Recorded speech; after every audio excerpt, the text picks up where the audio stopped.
Get that dirty kid away from the display cases before he steals something. Richard Caldwell's voice echoed through the Caldwell Industries event hall, amplified by the lapel microphone he wore. 500 pairs of eyes turned simultaneously to the corner where Noah was sitting on the cold marble floor, examining the remains of a broken robot someone had left on a demonstration table. The boy was 12 years old.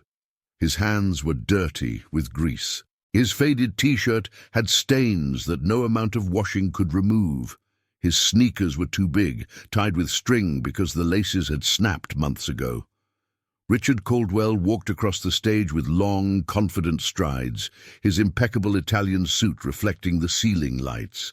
He pointed to the giant titanium vault behind him, an imposing black structure nearly 10 feet tall, with a glowing blue panel on the front. "Wait, I have a better idea." He smiled at the live broadcast camera. 47 MIT engineers have tried to open this in the last 3 years. They all failed, but maybe hunger makes one creative, doesn't it? The audience laughed. Some people applauded. Richard leaned down, looking directly at Noah with a smile that didn't reach his eyes. "Open this vault for me, kid, and I'll give you $100 million. Finally get you and that junkie mother of yours off the streets." Laughter exploded through the room. Camera flashes. People taking photos with cell phones. Noah lifted his head slowly. His eyes met Richard Caldwell's.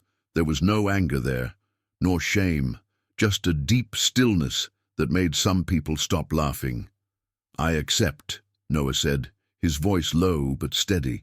Richard blinked, surprised. He expected the boy to run away or start crying. He didn't expect this. "My name is Noah. I'm 12 years old and I've lived on the streets of San Francisco for 8 months. My mother isn't a junkie. She has multiple sclerosis and can't work.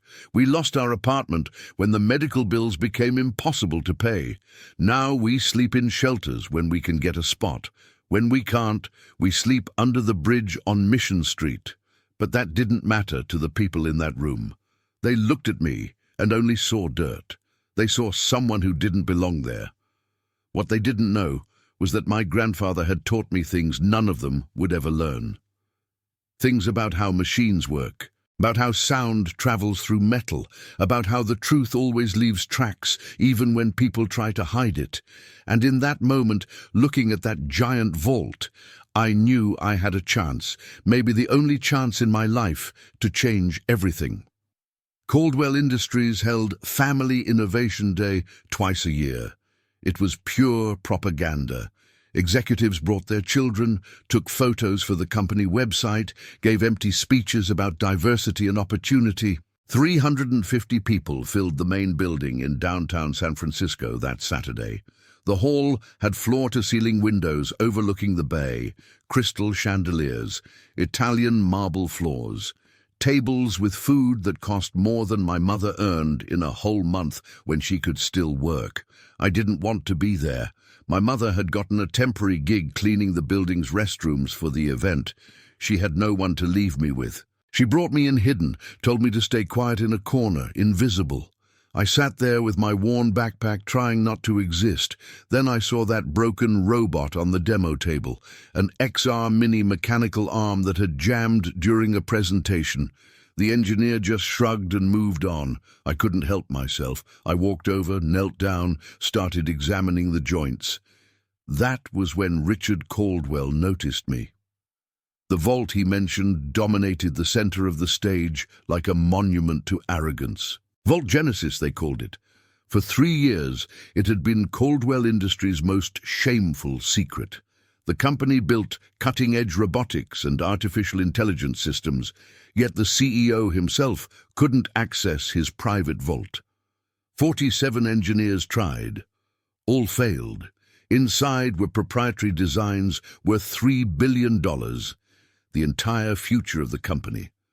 Caldwell was going public on the stock market in 14 days. The Securities and Exchange Commission auditors needed to verify the assets. If the vault remained closed, the IPO would collapse. 2,000 jobs would disappear.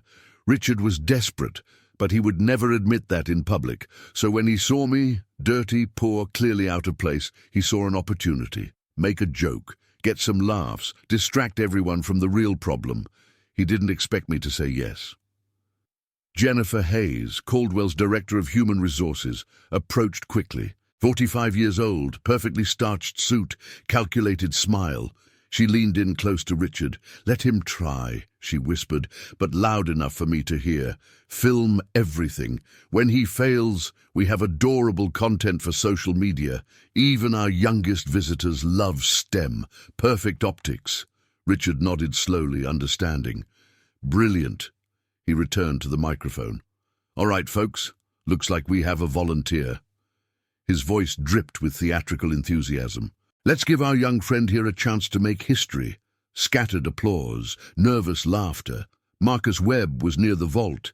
Chief engineer, 37 years old, MIT graduate. He had spent 18 months trying to open Genesis. All attempts failed. He crossed his arms. "Sir, this is really—" "It's fine, Marcus." Richard's smile didn't reach his eyes. "Let the kid have his moment. 60 minutes. That's fair, isn't it?" He looked at me. "You have an hour, kid.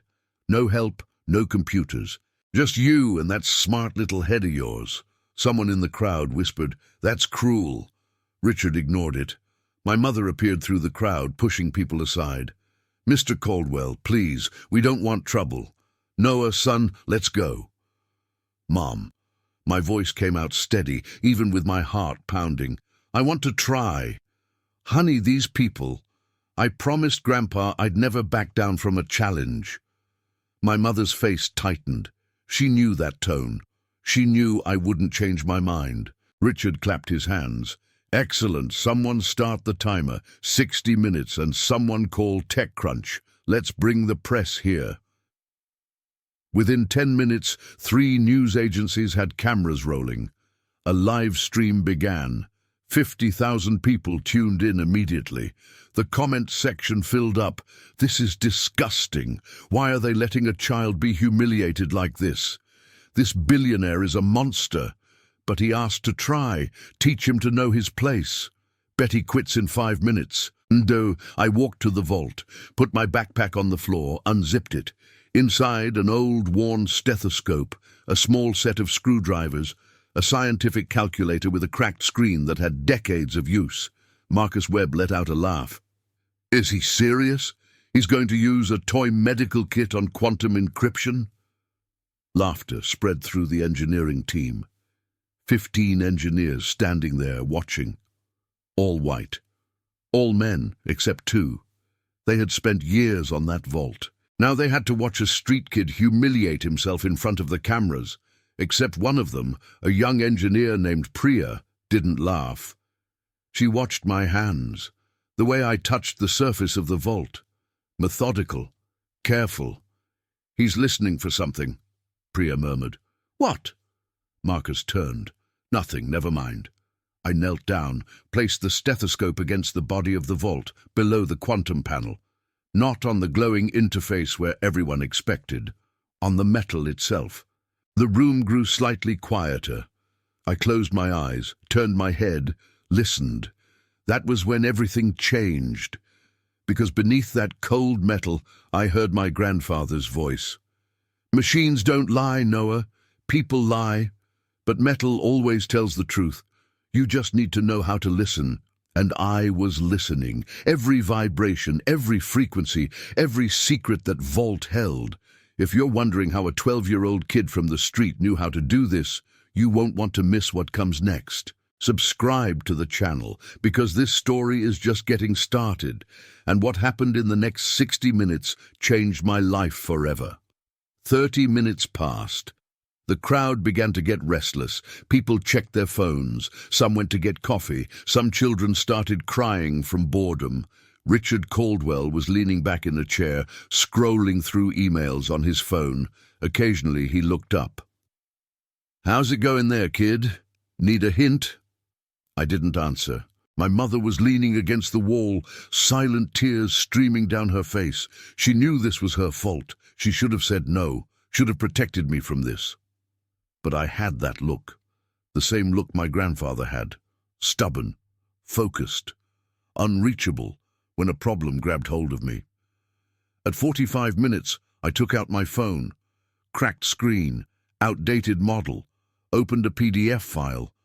Marcus noticed. "Hey, thought no computers allowed." Richard waved off the objection. "Let him Google all he wants. Won't help." But I wasn't Googling. I was reading a patent documentation I had downloaded 3 days earlier. The patent for Volt Genesis by Caldwell Industries, registered in 2018. I had read it 5 times. There on page 47, footnote 12, fail-safe security mechanism, classic lock model K7. I had memorized that line. My grandfather's journal mentioned K7 locks, old military safes from the 1940s, progressive resistance systems. I looked up at the quantum panel, then down at the base of the vault. Something didn't make sense. Richard Caldwell wasn't just an arrogant CEO. He was a man built on carefully crafted lies. And in that room full of important people, no one knew that better than himself. 10 years earlier, Richard had been just another VP at a mid-tier tech company. Ambitious, yes. Talented with numbers, sure. But not a genius, not an innovator.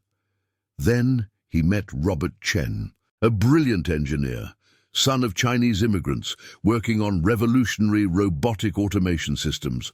Robert had designs that could transform industrial manufacturing, systems worth billions.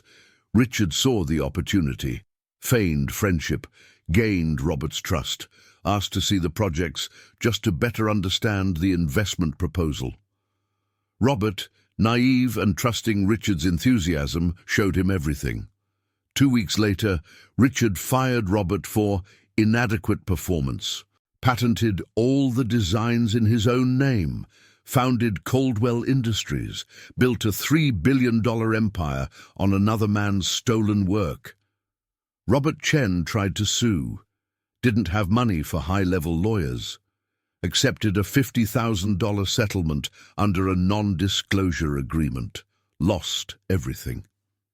Now he worked as a maintenance technician in Sacramento, making $16 an hour. His 15-year-old daughter would never have the college education he dreamed of giving her. His wife left him when her mother's medical bills piled up and they lost the house. Richard Caldwell knew all this and felt absolutely nothing. In his eyes, he had done what was necessary. Business was war. The weak lost, the strong won. Simple as that. When he built Volt Genesis to store the stolen original designs, his insurance policy, in case anyone questioned the patents, Richard installed the most expensive quantum encryption system on the market. A glowing blue panel.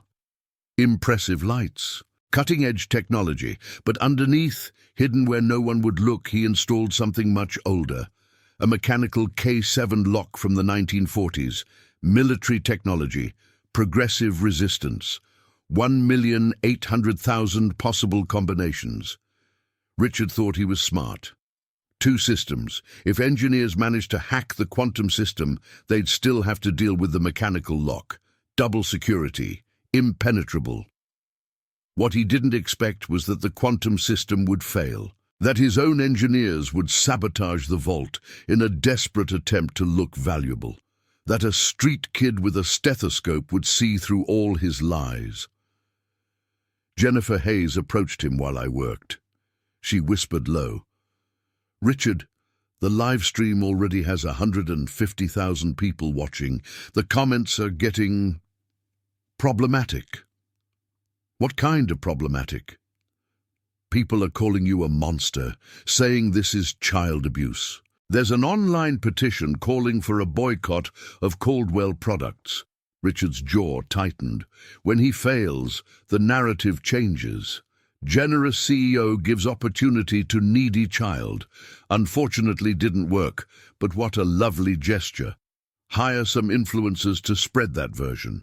And if he doesn't fail, Richard laughed, a short, humorless laugh.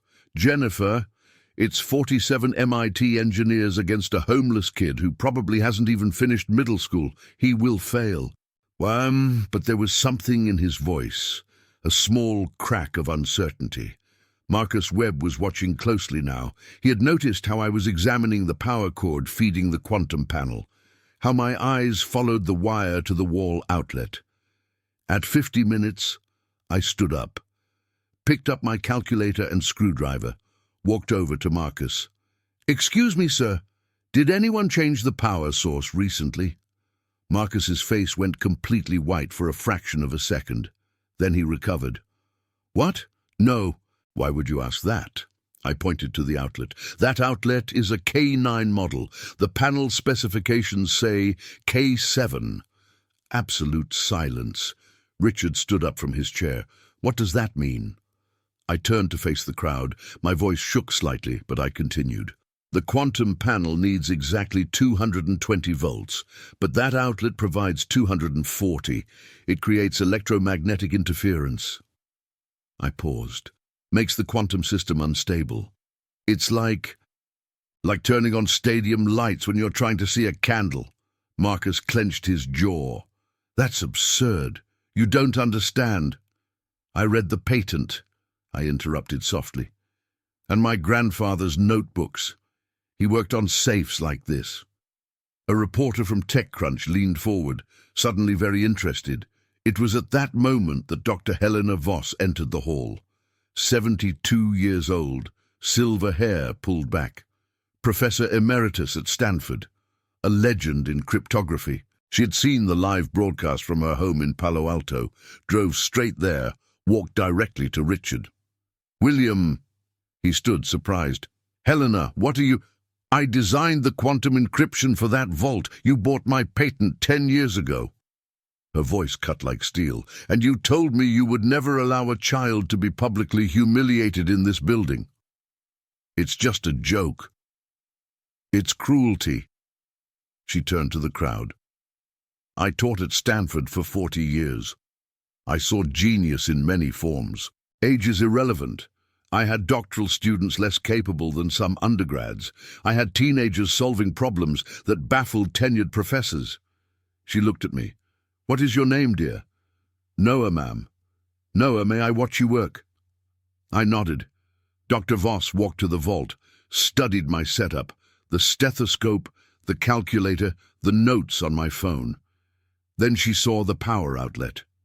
Knelt, examined it. Her face changed. "Richard, did you authorize a change in the power source?" "What? No." She stood, looked directly at Marcus. "K9 on a K7 system. That is deliberate sabotage." Marcus's face turned red. "I don't know what you're talking about. Security will review the footage." Dr. Voss's tone left no room for argument. She turned to me. "Did you notice the interference?" "Yes, ma'am. The quantum panel kept flickering when I pressed it, but it shouldn't flicker if it had proper power." "Exactly right." Dr. Voss took a small device from her purse. It looked like a Bluetooth headset. "This is a frequency analyzer. I built it for research. It will show you the electromagnetic signatures in real time. Consider it a gift from one engineer to another." My eyes widened. "I can use this?" "You are doing real work. Use real tools." Richard stood up. "Helena, you can't just—" "I can." She turned to face him. "And if you try to stop this child now, Richard, I will ensure every major publication knows exactly what happened here today.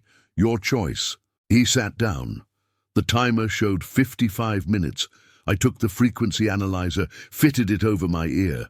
Dr. Voss showed me how to read the small display. "Thank you," I whispered. "You've already done the hard part, dear. You saw what 47 engineers missed." She smiled. "Now show them what listening really means." The crowd had gone completely silent. Now 200,000 people were watching the live stream. Hashtags started forming. "A genius boy. Caldwell Vault. Noah." I turned back to the vault. 10 minutes remaining. I took a deep breath, remembered my grandfather's voice. "Machines don't lie, Noah. People lie. But metal always tells the truth." I placed my hands on the quantum panel once more. And that was when I realized the truth was there all along, waiting for someone brave enough to listen. Oakland, California, 4 years earlier. I was 8 years old. School ended at 3:15. I walked 6 blocks to my grandfather's house every afternoon. Thomas Reed lived alone in a small craftsman-style house with peeling paint. The basement was his kingdom. Tools hanging on pegboards, a workbench running the full length of one wall, dozens of safes lined up on metal shelves. Some dated back to the 1940s. My grandfather had been a locksmith for 60 years. Banks, government buildings, private estates. When I went down the basement stairs that first day, he was working on an old 1952 safe. "Come here, boy." I walked over, watched his hands turn a dial. Click, click, click. "Hear that?" he asked. I nodded. "That's the truth speaking." He tapped the metal. "Machines don't lie, people lie. But metal always tells the truth, if you know how to listen." He picked up an old stethoscope. Medical surplus. The rubber had cracks. "Put this on." I fitted the tips into my ears. Grandpa placed the diaphragm against the safe door.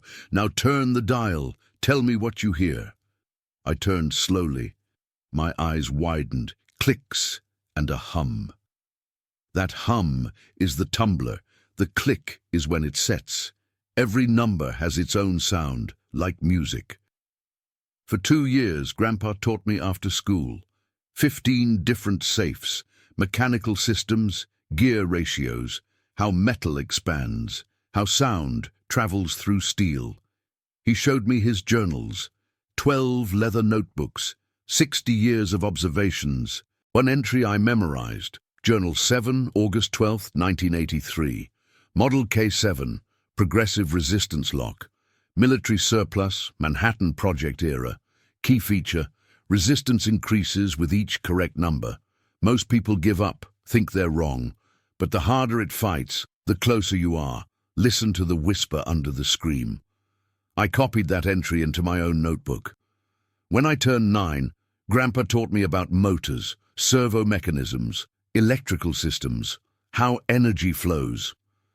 Everything connects, kid. A lock isn't just metal, it's physics, engineering. You understand the forces, you can solve anything. The day before my 10th birthday, Grandpa had a stroke. He collapsed in the basement. I found him, called 911, rode in the ambulance holding his hand. He died 3 days later. My mother didn't have money for a funeral. We cremated him, scattered his ashes at Lake Merritt. I inherited the tools, the journals, the safes. Mom wanted to sell everything. We needed money, but I begged. She relented. We moved the tools to our apartment. 6 months later, Mom started tripping over her own legs, forgetting words. Her fingers went numb. Doctors diagnosed multiple sclerosis, progressive, no cure. The medical bills arrived like an avalanche. $20,000, $50,000, $100,000. Mom lost her job when she could no longer stand for long hours. We lost the apartment 6 months later. Grandpa's tools went into storage. Then to the street when we couldn't pay the storage fee. I managed to save only the stethoscope, a screwdriver, the calculator, and Journal 7. I started living in shelters with Mom. When there were no spots, we slept under the bridge. I went to school when I could shower. When I couldn't, I hid in the public library, reading about engineering, robotics, mechanical systems. I found broken electronics in dumpsters, radios, fans, a microwave, disassembled them on the shelter's kitchen table. Most only needed cleaning, a resoldered wire and unstuck gear. I fixed 23 appliances for people at the shelter in 2 years. Never charged. I just liked solving puzzles. The teacher at school called me special. Not in a good way, in the sense of different, strange, problematic. Other kids made jokes. "Why do you smell like oil?" Street kids don't understand anything. "You're weird." I stopped talking about what I knew, kept my knowledge hidden. But I remembered Grandpa's words. "You aren't small, Noah. You are focused. Big difference." On the morning of Family Innovation Day, I didn't want to go. "Mom, I'll stay home. I'll be fine." "Honey, I can't leave you alone all day. Bring your backpack. Find a corner. I finish at 3. I packed the essentials: Grandpa's stethoscope, calculator, screwdriver, journal 7. Didn't know why I brought that journal. Just a feeling. When I saw the broken XR mini robot, muscle memory kicked in. Kneel, examine, feel the problem. When Richard Caldwell pointed to the safe and made his joke, something clicked. 10 feet tall, quantum panel glowing, but the base looked like old military construction. I thought of Journal 7, K7, progressive resistance. I thought of Grandpa.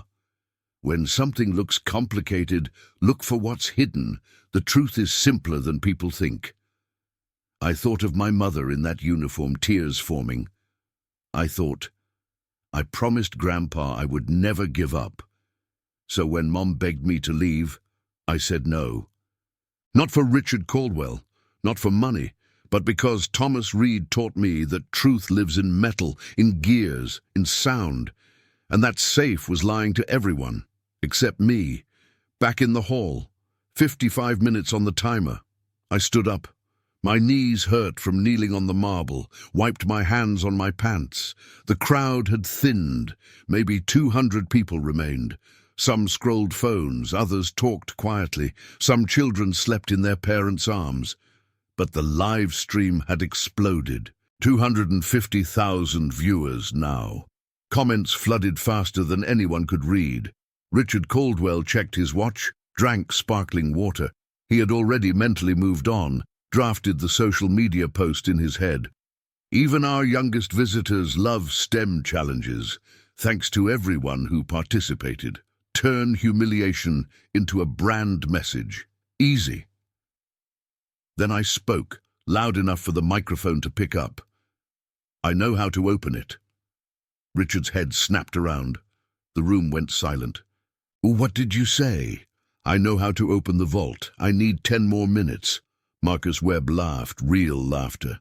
Kid, you spent the last 20 minutes looking at an outlet. You haven't even touched the interface. I know.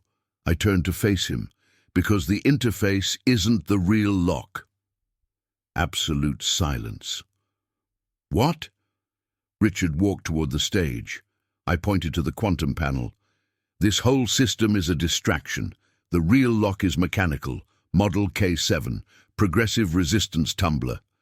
Probably from the 1940s, Marcus's smile faltered. That's absurd. You're making it up. Am I? I took out my phone, showed the screen. Page 47 of your patent documentation. Footnote 12. Fail-safe security mechanism. Classic lock. Model K7. A reporter from TechCrunch stood up, started filming on her phone. Richard's jaw tightened. Even if that is true, which I am not confirming, how would you access it?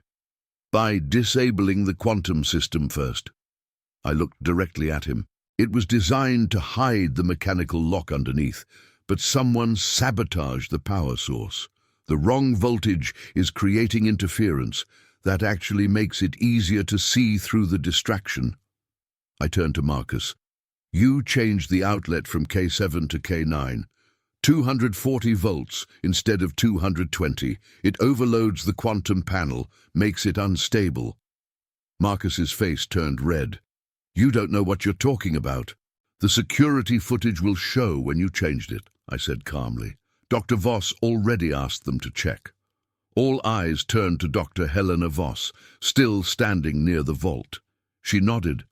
I did, and they are reviewing it now. Richard looked at Marcus. Something passed between them. Anger, betrayal, calculation. We'll deal with this later. Richard turned to me. You have 10 minutes, but understand one thing, kid. If you fail, you leave this building and never speak about Caldwell Industries again. Deal? My mother pushed forward. Absolutely not. You can't make him sign. It's okay, Mom. I looked at her. I can do this. Honey, you don't need to prove anything to these people. I'm not proving anything to them. I'm keeping my promise to Grandpa. My mother's eyes filled with tears. She knew that look. She knew nothing would change my decision. Dr. Voss walked to my mother, stood beside her. "Your son is remarkable. I will ensure he is treated fairly." "Who are you?" Mom asked. "Helena Voss. I teach cryptography at Stanford, and I'm making a promise right now. If they try to bury this child's success, I will ensure the world knows what happened here." Richard heard. His expression darkened. The Securities and Exchange Commission auditor stepped forward. Grey suit, clipboard. He had watched quietly all afternoon. "Mr. Caldwell, I must remind you that our deadline is in 13 days. If this vault cannot be opened by then, your IPO will be delayed indefinitely." "I'm aware," Richard said through gritted teeth. "Then I suggest you let the boy finish." The auditor checked his watch.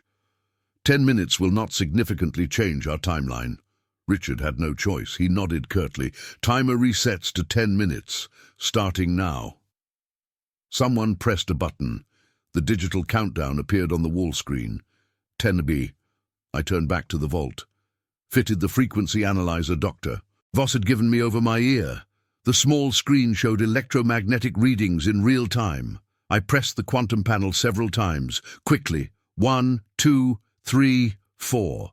The panel flickered, glitched, then went dark. The crowd gasped. "What did you do?" Marcus yelled.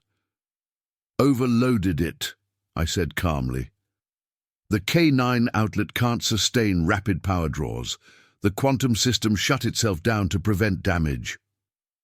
I knelt, used my screwdriver to remove 4 small screws at the base of the vault. A panel came loose. Behind it, a circular dial, aged brass, mechanical and old. "There it is," I whispered. Dr. Voss leaned in, saw the dial. Her eyes widened. "My God, Richard! You actually installed a K7 as a backup?" Richard said nothing. "This is Cold War military technology," Dr. Voss continued. "Progressive resistance, 1,800,000 possible combinations. Can he crack it in 10 minutes? "No one can crack that in 10 minutes, Marcus said. "It's impossible." I placed my grandfather's stethoscope against the safe, just above the dial. The room's audio system picked up the sound. Everyone heard it through the speakers. Tick, tick, hum. I started turning the dial slowly. Listening. 9 minutes remaining. My world narrowed. Just me, the safe, the sound, tick, the tumbler setting on number 31, 2850 hertz. I noted it mentally. Moved on. Tick. Louder this time. Number 7, 3020 hertz. The resistance increased. I had to use both hands now. "He's actually doing it," someone whispered. 8 minutes. My palms were sweating. The dial felt heavier, more resistant. This was it. Progressive resistance, the thing my grandfather wrote about. "When it fights back, kid, you're getting warmer." Number 52, 3180 hertz. The dial demanded real strength to turn now. I gripped harder, turned. Click. 7 minutes.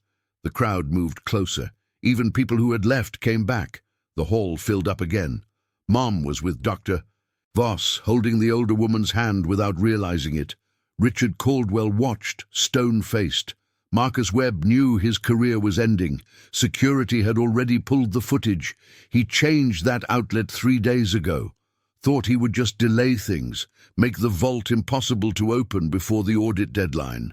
Then maybe he'd be the hero who discovered the solution.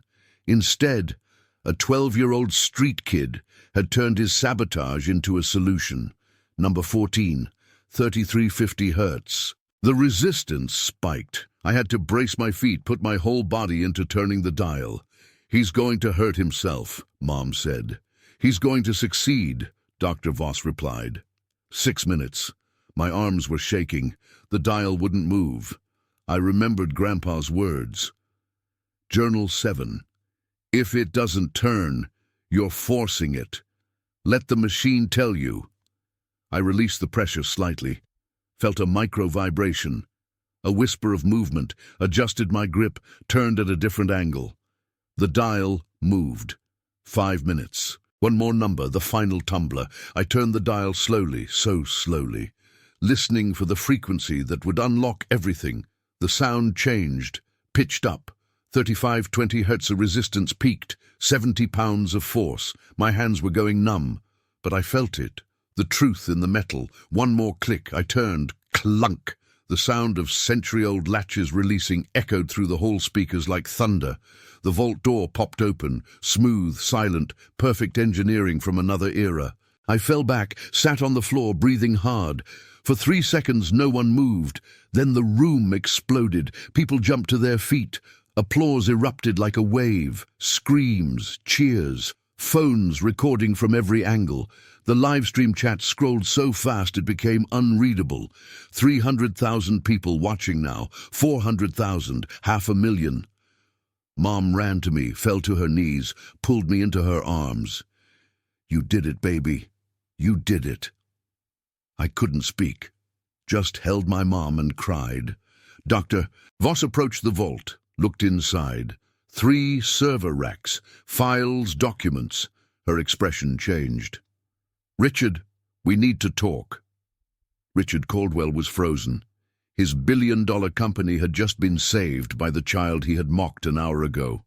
On camera, in front of 500,000 people. He had just handed his own destruction to a 12-year-old boy from Oakland. The SEC auditor stepped forward, verified the contents, checked serial numbers, nodded. "Everything is accounted for. The IPO can proceed." But Dr. Voss was looking at something else. On the floor of the vault, a small metal box locked separately, a label on top, handwritten, "Project Genesis, Original Files 2014. "What's in that box?" the auditor asked. "Nothing relevant to the audit," Richard said quickly. "I'll be the judge of that." The auditor made a note on his clipboard. Dr. Voss turned to the auditor. According to the agreement, Noah was allowed to examine the contents of the vault to ensure everything was authentic. "Correct," the auditor confirmed. "Then he has the right to see what's in that box." Richard's jaw clenched. "That is private company documentation, not part of the IPO assets." "Then why is it in the secure vault?" Dr. Voss's tone was sharp. The auditor stepped in. "Mr. Caldwell, if there is material in this vault that affects the company valuation or legal standing, I need to know now." Richard was trapped again.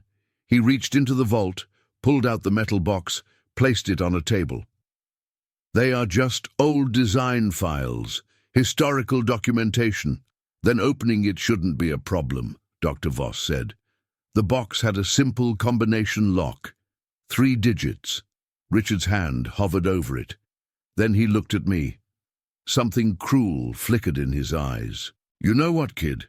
You opened the big vault. Think you can handle this little one?" It was a test, a challenge, a trap, maybe. I walked forward, looked at the box. Standard master combination lock, the kind you'd find on a gym locker. 3 numbers, 0 to 39. I picked up the box, felt the weight, listened. 30 seconds of silence. Then I turned the dial. Right to 14, left to 7, right to 23. Click. The lock opened.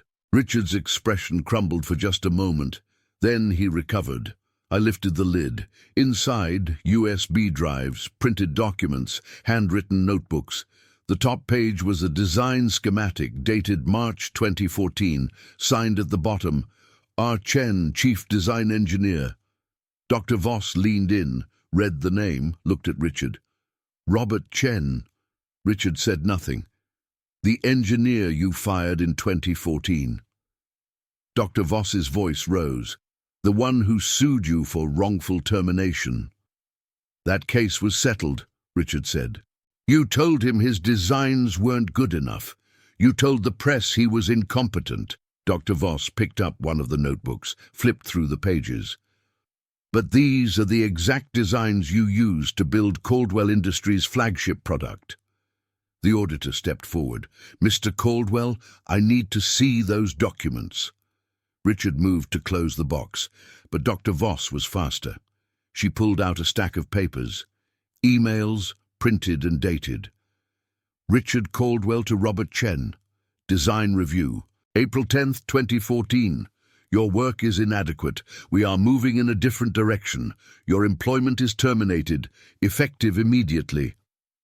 Another email. Richard Caldwell to Patent Attorney, April 15th, 2014. Attached are the designs for our new autonomous assembly system. Please register patents in my name. The attached designs were identical to Robert Chen's work. Dr. Voss's hands shook. You stole his work, fired him, then patented it as your own. That is a serious accusation, Richard said, but his voice wavered. It isn't an accusation, it's documented. Dr. Voss held up the papers. And you kept the evidence in your vault. Why? Insurance? Leverage? The auditor was writing frantically. Mr. Caldwell, if these allegations are accurate, this represents material fraud in your patent filings. The SEC will need to investigate before any IPO proceeds. Richard's face turned red. This is absurd. That box has nothing to do with... It has everything to do with it, Dr. Voss interrupted. Your entire company was built on stolen intellectual property, and this child just exposed it. All eyes turned to me. I stood there, small and quiet. I hadn't intended to uncover this, just wanted to open a safe, but the truth was locked inside. And the truth, like metal, doesn't lie. What no one knew, what even Dr. Voss didn't know yet, was that I had seen something else. When I opened the small box before anyone approached, I saw another paper under the stack, just for a second, but it was long enough.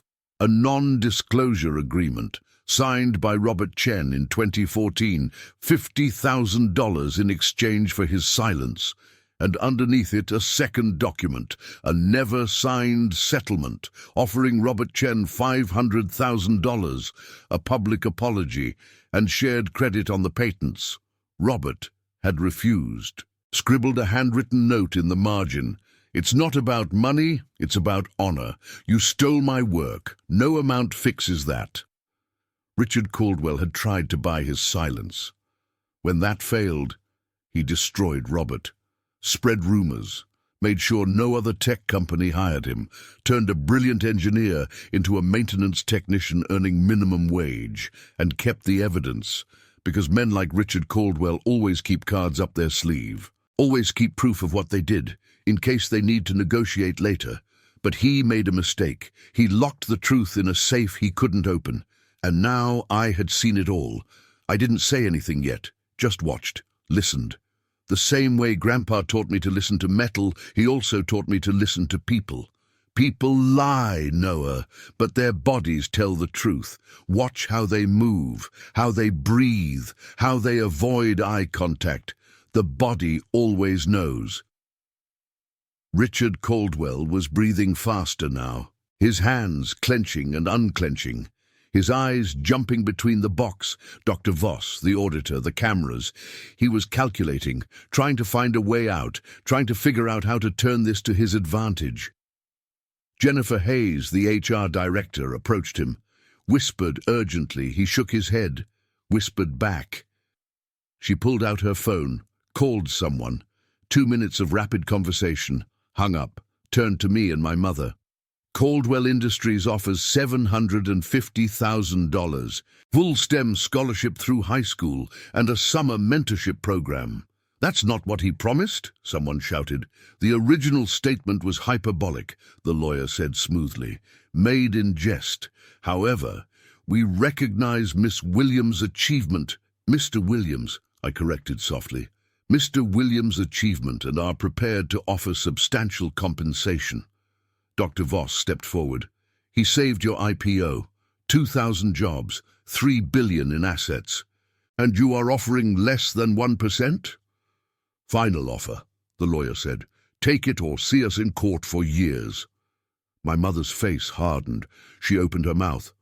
Mom. I touched her arm. It's okay. Honey, no. 750,000 is enough. I looked up. We can buy a house. You can stop the night shifts. I can go to school. It's enough. My mother's eyes filled with tears. Dr. Voss knelt beside me. You don't have to accept. I know lawyers. We can fight. I just want to go home. I sounded exhausted. I kept my promise to Grandpa. Dr. Voss studied me, nodded slowly. You are wiser than most adults. She stood up, faced Richard. 3 additional conditions, non-negotiable. The lawyer started to protest. 1. Noah's mother becomes facilities coordinator, $58,000 annually, full benefits, day shift. She continued. 2. Noah examines the contents of the vault, copies of everything regarding Robert Chen's work. Richard paled. No. 3. Caldwell Industries funds the Thomas Reed Memorial STEM Scholarship, $250,000 seed money. The lawyer whispered to Richard. Long conversation. Finally, Richard nodded. Done. Dr. Voss took out her phone, started recording. State the terms. He stated them, each painful word. When he finished, Dr. Voss stopped the recording. This goes to my lawyer. You violate anything, it goes public along with everything in that box. Richard turned and walked out. A reporter approached me. How do you feel? I looked at my mother, at Dr. Voss, at the vault. Tired. Can we go home? But before we left, I did one thing.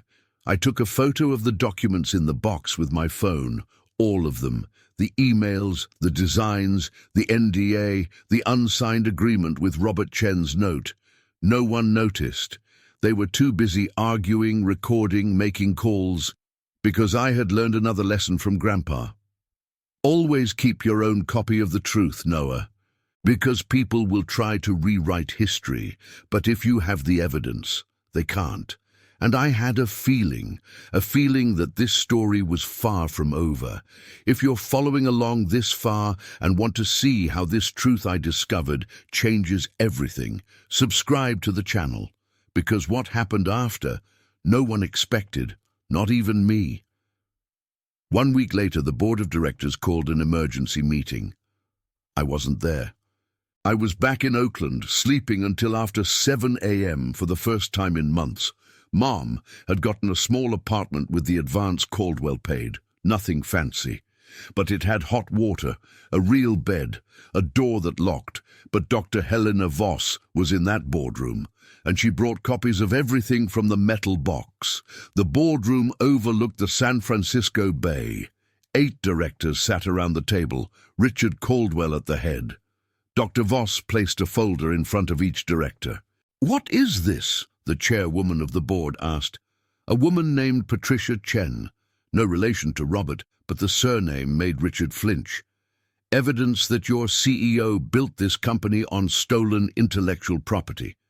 She walked them through the documents. Robert Chen's original designs from 2014, Richard's emails, the patent filings under Richard's name, the resignation letter. Robert Chen was an Asian engineer with 15 years of experience. Richard fired him, took his work, and made billions. The room went quiet. One director, an older man named Jeffrey, cleared his throat. These are serious allegations, Helena, but the Chen case was settled years ago. It was settled under an NDA for $50,000, Dr. Voss said. Chen didn't have money to fight. He signed because he needed to feed his family. She pulled out another document. But there was no NDA regarding the contents of Richard's private vault. Noah discovered this independently, and Chen still has his original copies. Another director, a woman named Sarah Mitchell, leaned forward. Are you saying Chen could sue again? I'm saying he will sue. I contacted him 3 days ago. He now has legal representation, pro bono, from the Stanford Legal Clinic. Richard's face turned red. You had no right. I had every right. You committed fraud. Dr. Voss turned to the board. But that's not all. She slid another folder to the chairwoman. I also found financial documents in that vault. Shell companies, offshore accounts, tax evasion schemes totaling approximately $18 million over the last 5 years. Dr. Voss paused. I have already forwarded this to the IRS and SEC. Patricia opened the folder. Her expression darkened as she read. Richard, is this accurate? Richard's lawyer stood up. My client declines to comment pending legal review. That is not enough, Jeffrey said. He looked at the other directors. We have an IPO in 12 days. If these allegations become public, we are finished. Sarah Mitchell nodded. The optics alone will sink us. A white billionaire stealing from an Asian engineer while publicly humiliating a homeless child. The press will destroy us. We need to get ahead of this, another director said. Patricia looked at Richard. You need to resign, immediately. What? Richard stood up. This is my company. You built it on stolen work, Sarah said. And you just handed every journalist in America the story of the decade. She picked up her phone, showed him the headlines. Boy genius humiliates tech billionaire. Oakland student opens vault, discovers fraud. Tech CEO's dark secret revealed by child. 2 million people watched the live stream, Sarah continued. It's everywhere. Twitter, TikTok, Instagram, Reddit. You have become the villain everyone loves to hate. Richard's hands shook. You can't do this. We can, and we will. Patricia's voice was ice. The board votes now, all in favor of requesting Richard Caldwell's immediate resignation. 8 hands went up. Motion carried. Richard, you have 48 hours to resign voluntarily, or we will remove you. Richard looked around the table, saw no allies, no sympathy, picked up his briefcase, walked to the door, turned. You will regret this. No, Dr. Voss said calmly. You will. The door slammed behind him. 2 days later, Caldwell Industries issued a press release. Richard Caldwell has resigned as CEO to pursue other opportunities. The board thanks him for his service. Dr. Sarah Chen has been named interim CEO. Sarah Chen, Robert Chen's sister. The karmic symmetry was lost on no one. Marcus Webb was fired the same day. The California Board of Professional Engineers opened an investigation. His license was suspended for 3 years. Jennifer Hayes was demoted to HR associate. Salary cut in half. Mandatory bias training, 120 hours, and in a small apartment in Oakland, Mom held me while we both cried, not from sadness, from relief. It was finally over, but it wasn't over. 3 days after Richard's resignation, my phone rang. Unknown number. Hello? Noah? A man's voice, older, tired. My name is Robert Chen. My heart raced. Mr. Chen. Dr. Voss told me what you did, how you found my designs, how you protected them. He paused. Do you know what this means to me? Sir, for 10 years, I lived knowing that man stole my work, my life, my future, and there was nothing I could do. His voice broke. But you gave me my life back. I didn't know what to say. My sister Sarah, she's the new CEO now. Her first official act, restore my name on all patents, shared credit, public recognition. He took a deep breath. Second act, offered me my old job back, chief design engineer, $200,000 a year, full benefits, company stock. Mr. Chen, that's thanks to you, Noah. A 12-year-old child did what the entire legal system couldn't. You gave me justice. After I hung up, I sat there holding the phone, thinking of Grandpa, thinking of how a promise made to a dying man had changed so many lives. But the story still wasn't finished, because Richard Caldwell wasn't the type of man who accepted defeat quietly. 4 days after his resignation, he appeared on Fox News. Impeccable suit, rehearsed smile. Look, I made mistakes, he told the host. But this narrative that I stole from Robert Chen, it's a gross simplification of a complex business situation. We worked together, collaborated. Those designs were a team effort. The host nodded sympathetically. And what about the kid, Noah? I gave that child an opportunity he never would have had otherwise, offered him resources, exposure. And this is how I am repaid, with false accusations and reputation destruction. He leaned forward. I was cancelled for trying to help. The interview went viral. Suddenly, there were two sides to the story. People on social media debating. Maybe Richard is right. Maybe it's just cancel culture. That kid was probably planted by competitors. This whole thing seems staged.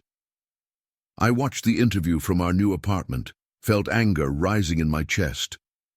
Mom put her hand on my shoulder. It's not worth it, honey. Let it go. But I couldn't let it go because he was lying, rewriting history, and people were believing it. I picked up my phone, found the photos I had taken of the documents, the emails, the designs, the NDA, Robert Chen's handwritten note refusing money. It's not about money, it's about honor. I hesitated. Dr. Voss had told me not to share anything. Let the lawyers handle it. Legal processes take time. But Richard was out there right now, poisoning the truth, turning himself into the victim. I thought of Grandpa. Truth lives in the metal, Noah, but sometimes it needs help reaching the light. I opened Twitter, created an account. The Real Noah Reed. I posted the first image, Richard's email to Robert Chen. Your work is inadequate. Your employment is terminated. I captioned it. Is this collaboration? I posted the second image, Richard's email to the patent lawyer. Please register patents in my name, with Robert's designs attached. I captioned it. Is this teamwork? I posted the third image, Robert's handwritten note. You stole my work. No amount fixes that. I captioned it. Is this the voice of a satisfied collaborator? Within 20 minutes, the posts had 10,000 shares. In an hour, 100,000. In 2 hours, 500,000. Journalists fact-checked the documents, compared them with public patent records. Everything matched. Richard's narrative collapsed in real time. The next morning, he issued a statement through his lawyer. No further comment on pending legal matters. He had lost, completely, definitively. And this time, there was no coming back. 2 weeks later, I received an email from Dr. Voss. Noah, I need you to come to Stanford tomorrow. There is someone who wants to meet you. I went with Mom. We drove to Palo Alto in our used car Mom had just bought with the first payment from Caldwell. Dr. Voss met us in front of the engineering building. He's waiting inside. We entered a small conference room. An Asian man in his early 40s was standing near the window. He turned when we entered. Robert Chen. His eyes were red, as if he had been crying. He walked over to me, extended his hand. I shook it. Noah, he said, I don't know how to thank you. You don't need to. Yes, I do. He knelt to be at my eye level. For 10 years, I lived with shame. My daughter grew up thinking her father was a failure. My wife left me because I couldn't provide. I lost everything. Tears streamed down his face. But you gave it back to me. My name, my reputation, my future. He pulled a photo from his wallet. A teenage girl, smiling. This is my daughter, Lily. She's 15. Thanks to you, now I can pay for her college. I can give her the life I always dreamed of giving her. He hugged me. I held back. You would have done the same for me, I whispered. I don't know if I would have, he said honestly. But you did, and that changed everything. 6 months later. I was 13 now. The apartment in Oakland didn't feel temporary anymore. Mom had hung photos on the walls. We bought real furniture. Nothing fancy but ours. She worked as facilities coordinator at Caldwell Industries. Day shift, medical benefits covering her multiple sclerosis treatments. For the first time in years, she smiled for real. I attended a private school in Piedmont. Full scholarship from the Thomas Reed Memorial Scholarship, the same scholarship Dr. Voss had negotiated. 25 students now, all from low-income families, all with a talent for STEM. But the most important part? The workshop. Caldwell Industries had dedicated an entire space in the basement of the main building. Wooden workbenches along the walls, tools hanging on organized boards, and in the center, in a glass case, Grandpa's stethoscope. A plaque underneath read, "Thomas Reed, locksmith, teacher, visionary, machines don't lie, metal always tells the truth." 25 students filled the room every Tuesday and Thursday, ages 8 to 17, all Isaiah Williams scholars. No, wait, Thomas Reed scholars. I held a small training safe. My grandfather taught me that machines tell the truth. Today you're going to learn how to listen. A little 9-year-old girl named Amara raised her hand. "Can I try?" I handed her the stethoscope. "Put it here. Turn slowly. Listen for the click." Amara's eyes widened. "I hear it. That's the truth speaking." I smiled. "And your voice matters too. Never let anyone tell you different." Through the window, Mom watched. Beside her was Dr. Sarah Chen, the new CEO of Caldwell Industries, Robert's sister. Justice looked like this. Quiet, steady, real. Richard Caldwell didn't disappear completely from public life, but he might as well have. The Caldwell Industries IPO was delayed for 6 months while the SEC investigated. When it finally happened, Richard didn't own a single share. The board forced him to sell everything as part of his resignation. He tried to launch a new company, Caldwell Ventures. No one invested. His reputation was ruined. The photos I posted, the stolen emails, the fraudulent patents, Robert's handwritten note, had become evidence in a federal lawsuit. Robert Chen sued for intellectual property theft. The case was settled out of court. Confidential terms, but Robert's lawyers leaked some details. $45 million, public apology, credit restored on all patents. Robert bought a house in Palo Alto, enrolled his daughter at Stanford, reconnected with his ex-wife. They didn't get back together, but they found a different kind of peace. Marcus Webb never regained his engineering license. Last I checked, he was working in IT at a mid-sized company in Phoenix. Average salary, average life. The arrogance had evaporated. Jennifer Hayes left Caldwell 6 months after her demotion, went to a smaller startup, smaller role, smaller salary. I heard she became better, less calculating, more human. Humiliation sometimes teaches what success cannot. But Richard Caldwell learned nothing. He appeared on right-wing podcasts, complaining about cancel culture and mob justice. Wrote a book called Cancelled: My Fight Against the Woke Mob. Sold 12,000 copies. Most to people who would never read it, just wanted to signal political allegiance. His fortune was practically gone. The lawsuits, settlements, back taxes, SEC penalties. He had gone from billionaire to merely rich. And for a man like Richard, that was worse than poverty. The last time I saw a photo of him, he was leaving a courthouse in San Jose, suit that had seen better days, face that looked 10 years older, eyes that no longer had that arrogant shine. He had lost everything that mattered to him, power, respect, legacy, and he knew exactly who was responsible, a 12-year-old kid with a stethoscope and the courage to listen to the truth. 1 year after the Vault incident, Caldwell Industries invited me to speak at Family Innovation Day. The same event where it all started, the same hall with floor-to-ceiling windows, the same marble stage. But everything was different now. 500 people filled the space. But this time, half were scholars from the Thomas Reed program, kids from Oakland, Richmond, East Palo Alto, kids who looked like me a year ago.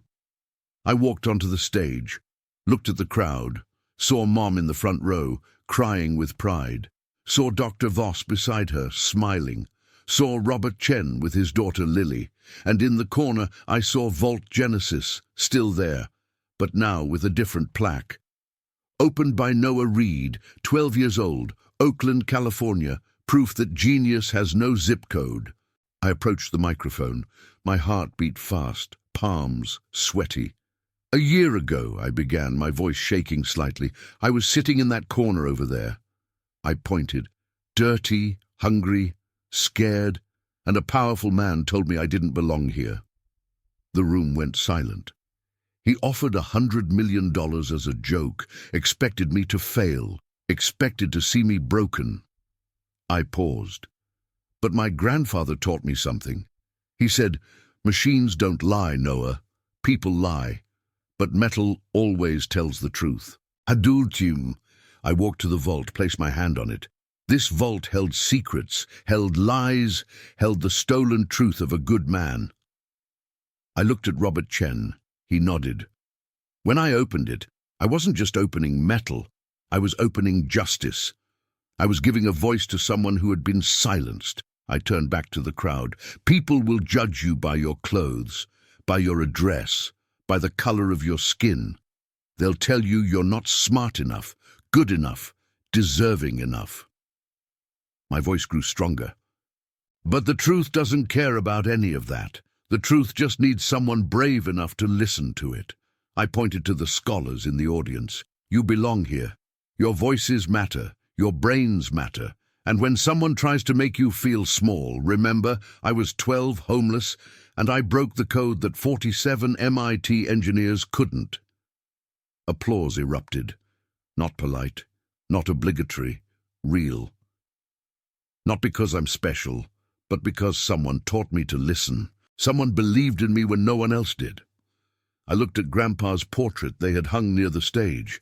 "Grandpa, I kept my promise. I never gave up. And now I'm going to teach others to do the same." 2 years later, 15 years old now, high school at a private prep school, perfect grades, offers from Stanford, MIT, Caltech. But every Tuesday and Thursday I go back to the workshop, because those 25 students turned into 50, then 100, now 220. The Thomas Reed Scholarship Program expanded to 5 cities: Oakland, Richmond, Sacramento, Fresno, Los Angeles. Dr. Voss retired from Stanford to run it full-time. Robert Chen left Caldwell to join her as co-director. Together, they built something beautiful, something that changed lives. And Mom, she was in remission. The treatments were working. She walked without a cane now, smiled every day. We bought a small house in Rockridge, 2 bedrooms, tiny backyard, mortgage we could afford. In the basement, I'd rebuilt Grandpa's workshop. All the tools we had to sell, I bought back. All the safes we lost, I found equivalents. And every night I opened Journal 7, read his notes, heard his voice in the pages. The truth lives in the metal, Noah. But it needs brave people to set it free. As for Richard Caldwell, last I heard, he was living in Scottsdale, Arizona, in a modest condo, driving a 5-year-old Toyota, consulting for startups that never took off. He had lost everything: money, power, respect, legacy, but the part that killed him most, the fact that the company he founded, the company he built by stealing, now thrived without him. Under Sarah Chen, Caldwell Industries doubled in value, released 3 revolutionary products, was named Best Place to Work by Fortune magazine. And every product they released had a small credit on the packaging. Original design, Robert Chen. Richard's name had been erased, from history, from the books, from memory. All that remained was a footnote in a bigger story. A story about a boy who listened when no one else was listening. A story about justice served not with anger, but with truth. There is a saying my grandfather used to repeat: "The best revenge is the success your enemies could never imagine." He wasn't wrong. Richard Caldwell tried to destroy me, tried to humiliate me, tried to break me, but all he did was give me the platform to expose his lies. Give me the vault that held his destruction. He thought he was making a joke, but he handed the keys to his own kingdom to a 12-year-old kid who knew how to listen. And now I teach 220 students to do the same. I teach that value doesn't come from money or status. It comes from integrity, from truth, from courage. I teach that machines don't lie, but people do. And when you learn the difference, you become unstoppable. 3 years after the vault incident, I received a letter. No return address, Scottsdale postmark. I opened it carefully. Inside, a single sheet of paper, handwritten. Noah, you won. I lost. I understand that now. But I want you to know something. What I did to Robert Chen wasn't personal. It was business. I saw an opportunity and took it. What you did to me, that was personal. You destroyed me. My reputation, my legacy, my future. I should hate you, but I can't. Because you did something no one else had the courage to do. You told the truth, and the truth, it turns out, is more powerful than any vault. You are a remarkable child, Noah Reed, and I was a fool to underestimate you. Richard Caldwell. I read the letter 3 times, then threw it away. Because men like Richard Caldwell never truly change, they just learn to hide better. He wasn't apologizing. He was trying to rewrite the narrative one last time, trying to make himself look humble, wise, reformed. But I knew the truth, and the truth, like metal, doesn't lie. Today I am 17. I was accepted to Stanford, full undergraduate, major in mechanical engineering and computer science. Dr. Voss will be my advisor. But before I start, I have one last thing to do. I go back to the bridge on Mission Street, the place where Mom and I slept 5 years ago. I bring toolboxes, stethoscopes, calculators, notebooks. I find 3 boys there, homeless, hungry, invisible. I sit with them, open a toolbox. Do you want to learn something? One boy, maybe 12 years old, looks suspicious. Learn what? How to listen to the truth. I hand him a stethoscope. How to turn knowledge into power. His eyes shine, the same way mine shone when Grandpa taught me, and I know the cycle continues. The truth passed forward, from generation to generation, from teacher to student, because in the end, that is the best revenge of all. Not destroying your enemies, but building something so beautiful, so powerful, so true that they become irrelevant. Richard Caldwell thought he could crush me, but all he did was give me wings. And now I teach others to fly.